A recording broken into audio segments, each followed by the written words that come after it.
올해도 전국 각급 군부대에서는 각종 사건, 사고가 끊이질 않았습니다. 사상 초유의 대리 이병 사건부터 훈련병 사망 사고, 군 장교의 시신 훼손 살인 사건까지 전국적으로 공분을 일으킨 일들이 적지 않았습니다. 이상현 기자가 되돌아봤습니다. 지난 7월 강원도 화천의 7사단 신병교육대로 20대 조모 씨가 입대했습니다. 알고 보니 의식주를 해결하기 위해 급여를 나눠 갖는 조건으로 20대 최모 씨 대신 군대에 들어간 겁니다. 신체 검사를 받고 신병교육을 수료한 뒤 후반기 교육을 받을 때까지도 대리이병 사실은 전혀 드러나지 않았습니다. 적발을 두려워한 최 씨가 지난 9월 병무청에 자수하기 전까진 아무도 몰랐습니다.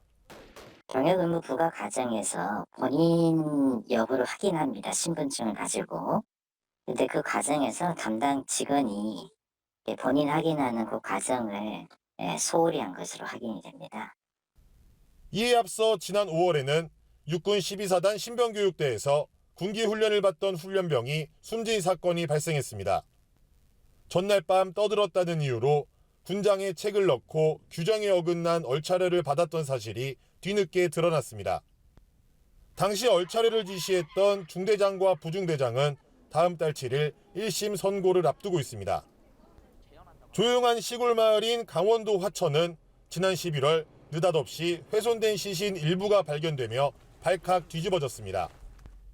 피해자는 30대 여성 군무원으로 밝혀졌는데 피의자가 육사 출신의 현역 장교로 알려지며 큰 충격을 안겼습니다. 피의자 38살 양광주는 내연관계가 밝혀지는 게 두려워 피해자를 살해한 뒤 신원을 알아볼 수 없게 시신을 잔혹하게 훼손했습니다.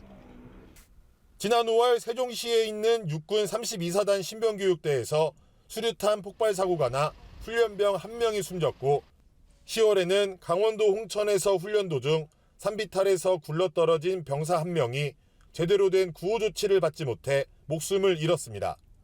지휘관들이 그 시스템을 유지하기 위해서 좀 집중해야 되는 부분들이나 이런 것들에 대한 안전인식, 그다음에 기본적으로 그 절차를 준수해야 되는 것들, 이런 부분에서 안일한 태도들이 결국 사망사고로 이어졌다, 그렇게 봐도 될 것 같습니다.